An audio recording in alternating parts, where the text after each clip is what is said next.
Bismillah ar-Rahman ar-Rahim. In the name of Allah, most merciful, most compassionate. Praise be to Allah, the Lord, Cherisher and Sustainer of the worlds, the most gracious, the most merciful, the Master of the Day of Judgment. All praise is due to Allah, and Allah's peace and blessings be upon His final messenger, His pure family, His noble companions, and all those who follow them with righteousness and good deeds until the day of reckoning. Dear viewers, Assalamu alaikum wa rahmatullahi ta'ala wa barakatuh. Peace be upon you and the mercy of Allah and His grace. Welcome to Understanding Islam. The Holy Quran speaks about learning and knowledge in hundreds of verses and urges people to resort to all methods of knowledge, be they purely rational or experimental. But we must make it clear that the Holy Quran is not a book of science. However, the Holy Quran does make an intellectual challenge to all people to prove wrong any of its ideas or points. Moreover, the Holy Quran uses specific words that can be understood in different ways by different people, each one according to his knowledge and backgrounds. And usually, scientists and specialists will understand more points out of them, depending on their field of specialty. Throughout Islamic histories, many Muslim scholars of tafsir try to explain the natural phenomenon mentioned in the Holy Quran. However, one major step in this matter happened very recently in the work of the French doctor Maurice Bucaille, who published in 1976 his book, The Bible, the Quran and Science, stating that the Quran is in agreement with scientific facts, and in Islam, science and religion have always been twin sisters. And he concludes that the Quran is in fact the Word of God. There are many more famous names in this fledgling branch of study, including Dr. Zaghlul Najjar, Dr. Mustafa Mahmoud, and many others. Today we are pleased to have a special episode about some miraculous aspects of the Holy Quran. And we are joined by Dr. Khalid Al-Ubaidy, who is a PhD in structural engineering, and he is also an experienced researcher and lecturer in many universities. Dr. Khalid, assalamu alaikum wa rahmatullahi wa barakatuh. Welcome to the show. Thanks a lot. Could you please tell us first about the concept of the miraculous aspects regarding scientific facts in the Holy Quran? First of all, I have to thank you all, guys, for your generosity and hospitality, and for this very beautiful show. Exactly. Actually, regarding the miraculous and precision of the Quran before the science, actually it's very interesting speech, and it's very interesting issue, but it's very wide thing. You cannot control it with 30 minutes or 2 episodes or more than this. But we are trying here to summarize and conclude that we have very interesting thing to tell, that very recent and up-to-date research and conclusion for the science, we can find it in a very little words in the verse or 2 verses in any surah. Summarized in a specific word or very two. Summarized and very beautiful words and explanation for the Quran. Now, if we have to go through an example, nowadays research, nowadays view of science, it's different than 10 years ago. It's saying that when we have to look for everything, for every issue, we have to look at an universal view. Not comprehensive and holistic. Comprehensive and universal view and general from all sides. We cannot go through anything and look at in a certain discipline of science. We have to look at overall and comprehensive. Just like we have to gather all the sciences that we know from the outer space, the nearby and the adjacent spaces of the solar system. So you're talking about the interconnection? Interaction between sciences and disciplines of science, and look on the specific issue by all these things together. This principle, new principle of science, it's an Quranic fact. When you go back to many verses, many surah in Quran, you can see many verses speaking about this, that when these verses are gathering many objects, many subjects together, just like sun, moon, earth, life, mountains, sea, speaks about ocean, our relationship with all these are interacted and yes. connected. So this means that the Quranic view forces you to go through a wide, comprehensive and universal look when you see anything, when you look to anything. this actually, you can find it in many surahs, just like Ar-Rahman, the most gracious. But the balance. The balance and the measures. Balance and the measures from the environment of the universal environment, the heavens environment, to the earth environment, to the economy, to the everything. So it's gathering all together, and it's forced you to look to everything in your life in this type of view. You must be comprehensive, you must be universal. And also you can go through the Al-Ghashiyah, when it's force you to look to the earth, how it's formed, to the mountains, how it's formed, to the skies, how it's raised, to everything. And creatures around you. And creatures. So these examples give you that the Quranic 14 centuries ago told you and instruct you to go through a comprehensive look to everything. At the full picture, a wide horizon. Wide horizon. That's correct. So this is why we are as a Muslim, when we look to everything, we must look just like this.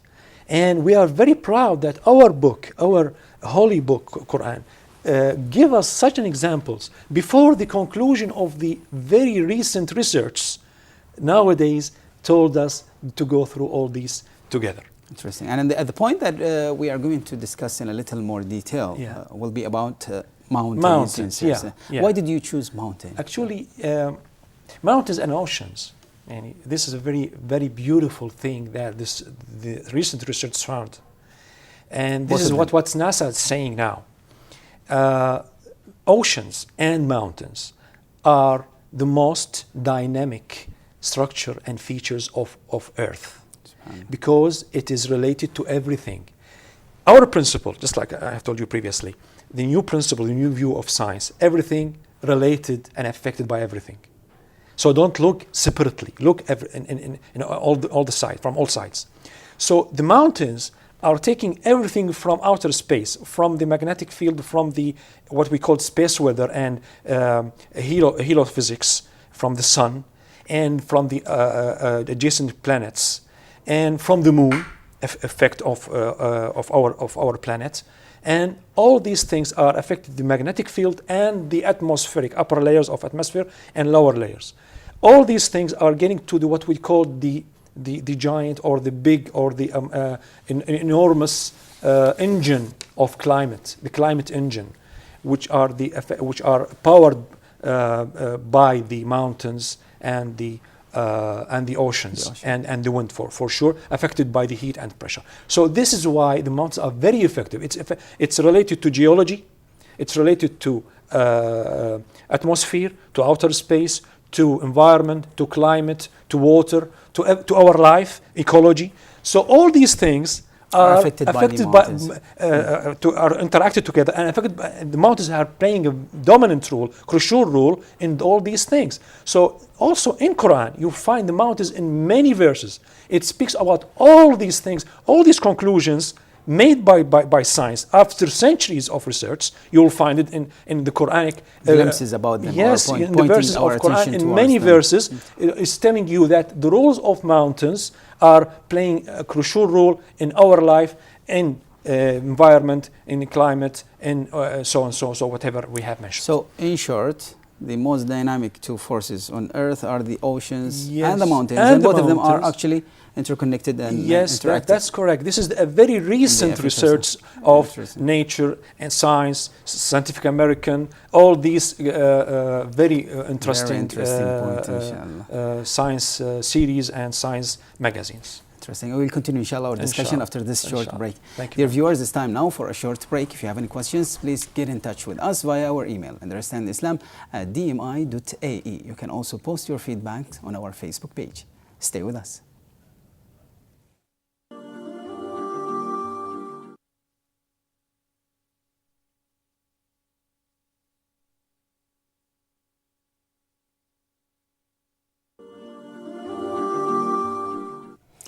Welcome back. Dear viewers, we are having a special episode about the scientific miraculous aspects of the Holy Quran, and we are joined by Dr. Khalid Al-Ubaidy, who is an experienced researcher and lecturer.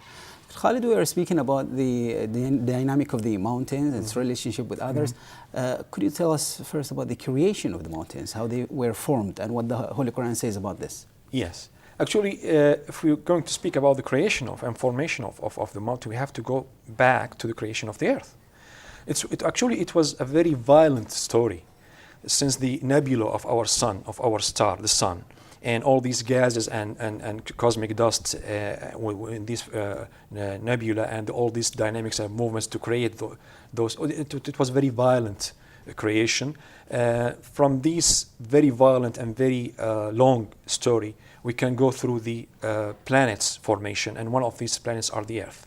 Actually, the Earth, its distance to the sun and its very unique characteristics and very unique specification that form the life. One of these uniques and one of these very important and crucial factors is forming the mountains.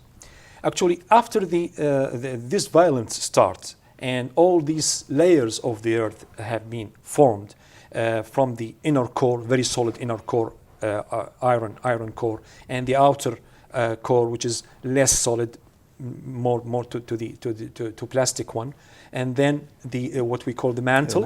And all these layers of the mantle, exosphere and mesosphere and whatever, and then the crust, outer crust. By the way, the concept of layers of earth is mentioned in the Holy Quran. Yes, actually mentioning the layers of the earth, and also mentioning the formation of the earth, and also it's summarized and concluded in very few verses. We can go through it, but let us before this, let us go through some photos and some film regarding the layers of the earth. Let us see this film now, and some photos actually for this violent start in the organic and the very violent origins of the continents, and also we don't miss the effect of the comets and the meteorites that fall onto the earth to form the core and the layers. And after the formation of all these violent layers under our skin, we can see all these, just like hell under our skin, of the fiery and high pressure and very high heat temperatures in those layers. And we go through what we call the crust layers and the mantle layers according to the physical and chemical composition and properties for the earth. Let us see this film, for example. And we can see in this film a summary of the earth layers. You can find that our outer layer, which is called the crust, actually is a very beautiful one, but underneath it's quite thin as well. Yes, very thin in comparison with the lower layers. You can see that the lower layers for the mantle and the upper and the inner cores are more thick, too much more thick than the outer core, outer crust. You can see also all these thicknesses for the layers.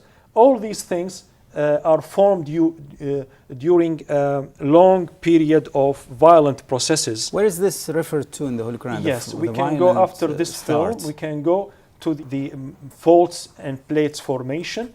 This pressure. Are you talking about what is called a sada? That is yes, we are going to have.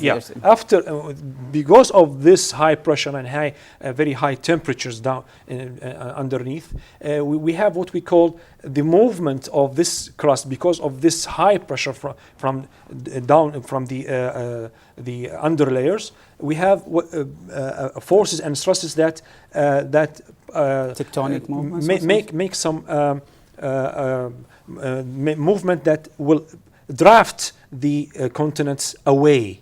So this drafting makes some faults and some openings and some cracks that happen into the earth.